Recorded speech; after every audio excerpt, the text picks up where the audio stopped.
ಎಲ್ಲರಿಗೂ ನಮಸ್ಕಾರ. ಮಿತಾಸ್ kitchen and life ಸ್ಟೈಲ್ಗೆ ಸ್ವಾಗತ. ಸ್ನೇಹಿತರೆ, ನೋಡಿ ನಾನಿಲ್ಲಿ ಹಲಸಿನ ಬೀಜ ತಗೊಂಡಿದ್ದೇನೆ. ಈ ಹಲಸಿನ ಬೀಜ ಉಪಯೋಗಿಸ್ಕೊಂಡು ಒಂದು ಅದ್ಭುತವಾದ ಸಾಂಬಾರ್ ರೆಸಿಪಿಯನ್ನು ಮಾಡುವ. ನೀವು ಇದುವರೆಗೆ ಮಾಡದಂತಹ ರೆಸಿಪಿ ನೋಡಿ. ಇಷ್ಟು ಹಲಸಿನ ಬೀಜ ಬೇಡ ನಮಗಿಲ್ಲಿ, ನಾವು ಒಂದು ಸ್ವಲ್ಪ ಹಲಸಿನ ಬೀಜ ತಗೊಳ್ಳುವ. ಫಸ್ಟಿಗೆ ನೋಡಿ, ಈ ಥರದ್ದು ಬೇಡ ನಮಗೆ ಇವತ್ತು ಯೂಸ್ ಮಾಡಲಿಕ್ಕೆಲ್ಲ. ಹಾಗಾಗಿ ನಾವು ಈ ಥರದನ್ನೆಲ್ಲ ಸ್ಟೋರ್ ಮಾಡಿ ಇಡುವ. ಇದು ನೋಡಿ, ಹೀಗೆ ಇಲ್ಲಿ ಸಿಪ್ಪೆ ಸ್ವಲ್ಪ ಬಿರುಕು ಬಿಟ್ಟಿದೆಯಲ್ಲ, ಹೀಗೆ ನೋಡಿ ಸಿಪ್ಪೆ ಕ್ಲೀನ್ ಆಗಿರೋದನ್ನು ನಾವು ಇವಾಗ ತಗೊಳ್ಳೋದು ಬೇಡ. ಇದನ್ನೆಲ್ಲ ನಾವು ಸ್ಟೋರ್ ಮಾಡುವ.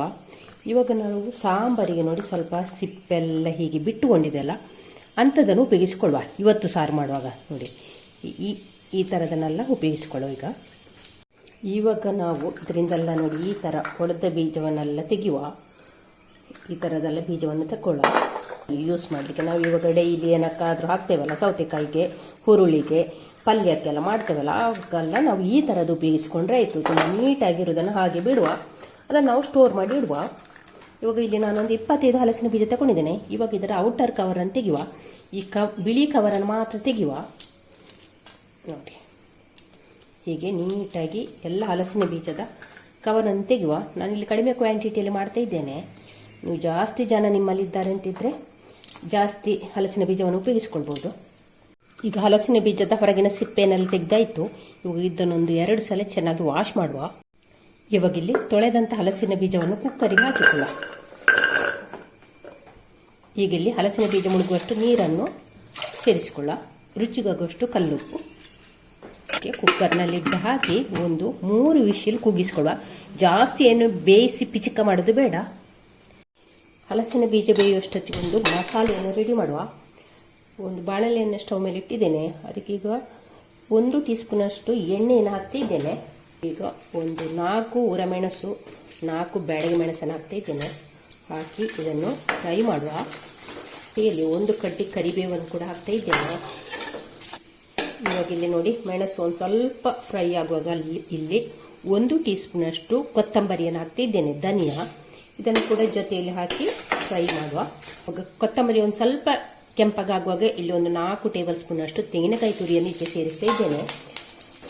ಈ ಬೆಚ್ಚದಲ್ಲೇ, ಈ ಬಿಸಿಯಲ್ಲೇ ತೆಂಗಿನಕಾಯಿಯನ್ನು ಒಂದು ಸ್ವಲ್ಪ ಫ್ರೈ ಮಾಡಿದರೆ ಸಾಕು. ಕೆಂಪಗಾಗಬೇಕು ಅಂತೇನಿಲ್ಲ. ಹಸಿಯೇ ಕೂಡ ಹಾಕಿಕೊಳ್ಬೋದು, ಹುರಿಯದ ಕೂಡ ಹಾಕಿಕೊಳ್ಬೋದು. ನಾನು ಇಲ್ಲಿ ಒಂದು ಸ್ವಲ್ಪ ಈ ಮಸಾಲೆ ಜೊತೆ ಒಂದು ಸ್ವಲ್ಪ ಇದನ್ನು ತೆಂಗಿನಕಾಯಿಯನ್ನು ಒಂದು ಸ್ವಲ್ಪ ಬಿಸಿ ಮಾಡ್ತಾ ಇದ್ದೇನೆ. ಹಸಿ ಕೂಡ ಹಾಕಿದರೆ ಏನು ತೊಂದರೆ ಇಲ್ಲ. 2 ನಿಮಿಷ ಈ ಬಿಸಿಯಲ್ಲಿ ಇದನ್ನು ನಾನು ಫ್ರೈ ಮಾಡಿದ್ದೇನೆ. ಇಲ್ಲಿ ಸ್ವಲ್ಪ ಕ್ವಾಂಟಿಟಿಯಲ್ಲಿ ತೆಂಗಿನಕಾಯಿ ಇದ್ದ ಕಾರಣ ಇದನ್ನೊಂದು 2 ನಿಮಿಷ ಫ್ರೈ ಮಾಡಿದರೆ ಸಾಕಾಗ್ತದೆ. ಇವಾಗ ಇದನ್ನು ನಾನು ಸ್ಟವ್ ಆಫ್ ಮಾಡ್ತಾ ಇದ್ದೇನೆ. ಹಾಗೇನು ಮಸಾಲೆಯನ್ನು ಪೂರ್ತಿ ತಣ್ಣಗಾಗಲಿಕ್ಕೆ ಬಿಡುವ. ಇವಾಗ ಇಲ್ಲಿ ತಣ್ಣಗಾದಂಥ ಮಸಾಲೆಯನ್ನು ಮಿಕ್ಸರ್ ಜಾರಿಗೆ ಹಾಕಿಕೊಳ್ಳುವ. ನೋಡಿ, ಇಷ್ಟು ಉದ್ದ ಮೆಣಸನ್ನೆಲ್ಲ ಹೀಗೆ ಕಟ್ ಮಾಡಿಕೊಳ್ಳಿ.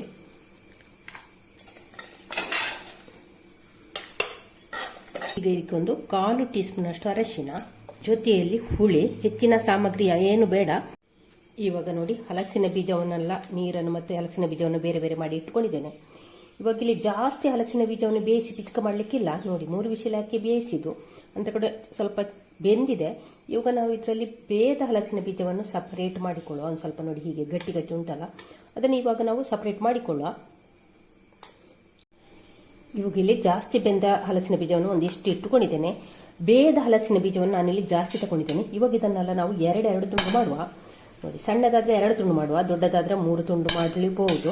ನಾನಿಲ್ಲಿ ಇದನ್ನೆಲ್ಲ ಒಂದು 2 ತುಂಡು ಮಾಡ್ತೇನೆ. ನೋಡಿ, ಹೀಗೆ ಎಲ್ಲವನ್ನು ಕೂಡ ಹೀಗೆ 2 ಕಟ್ ಮಾಡುವ.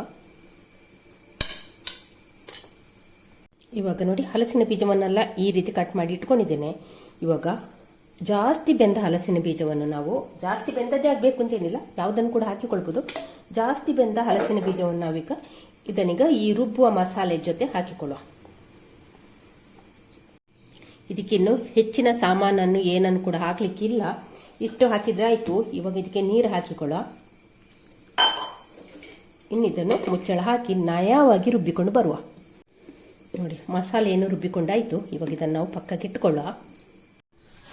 ಈಗ ಸ್ಟವ್ ಮೇಲೆ ಒಂದು ಮಣ್ಣಿನ ಮಡಿಕೆಯನ್ನು ಇಟ್ಟಿದ್ದೇನೆ.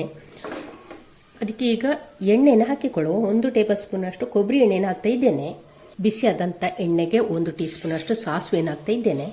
ಇವಾಗ ಸಾಸಿವೆ ಚಟಪಟ ಅಂತ ಹೇಳ್ತಾ ಉಂಟು. ಅವತ್ತಿಗೆ ಇಲ್ಲಿ ಜಜ್ಜಿದ 2 ಎಸಳು ಬೆಳ್ಳುಳ್ಳಿಯನ್ನು ಸೇರಿಸ್ತಾ ಇದ್ದೇನೆ. ಒಂದು ಮೆಣಸನ್ನು ಕೂಡ ಕಟ್ ಮಾಡಿ ಹಾಕ್ತಾ ಇದ್ದೇನೆ. ಅದರ ಜೊತೆಯಲ್ಲಿ ಕರಿಬೇವನ್ನು ಕೂಡ ಕಟ್ ಮಾಡಿ ಹಾಕುವ. ಅದಕ್ಕೆ ಈಗ ಇಂಗಿನ ಪೌಡ್ರನ್ನು ಹಾಕಿದ್ದೇನೆ. ಗಟ್ಟಿ ಇಂಗಿದ್ರೆ ಗಟ್ಟಿ ಇಂಗು ಹಾಕಿ. ಅದಕ್ಕೆ ಈಗ ಕಟ್ ಮಾಡಿದಂತೆ ಹೀಗೆ ಉದ್ದುದ್ದಕ್ಕೆ ತೆಳ್ಳಗೆ ಕಟ್ ಮಾಡಿ ಇಟ್ಟುಕೊಂಡಂತ ಒಂದು ಈರುಳ್ಳಿಯನ್ನು ಕೂಡ ಹಾಕ್ತಾ ಇದ್ದೇನೆ. ಹಾಕಿ ಒಮ್ಮೆ ಚೆನ್ನಾಗಿ ಫ್ರೈ ಮಾಡುವ. ಕೆಂಪಗಾಗಬೇಕು ಅಂತ ಏನಿಲ್ಲ, ಈರುಳ್ಳಿ ಟ್ರಾನ್ಸ್ಪರೆಂಟ್ ಆದರೆ ಸಾಕು. ಇಲ್ಲಿ ನೋಡಿ, ಈರುಳ್ಳಿ ನೋಡಿ ಇಲ್ಲಿ ಒಂದು ಸ್ವಲ್ಪ ಕೆಂಪಗಾಗಿದೆ, ಜಾಸ್ತಿ ಕೆಂಪಗಾಗಬೇಕು ಅಂತ ಏನಿಲ್ಲ ನೋಡಿ, ಇಷ್ಟಾದರೆ ಸಾಕು. ಈಗ ನಾವು ರುಬ್ಬಿಟ್ಟುಕೊಂಡ ಅಂತ ಮಸಾಲೆಯನ್ನು ಇದಕ್ಕೆ ಸೇರಿಸುವ. ಇವಾಗ ಒಮ್ಮೆ ಚೆನ್ನಾಗಿ ಈ ಒಗ್ಗರಣೆಯಲ್ಲಿ ಮಸಾಲೆಯನ್ನು ಚೆನ್ನಾಗಿ ಮಿಕ್ಸ್ ಮಾಡುವ.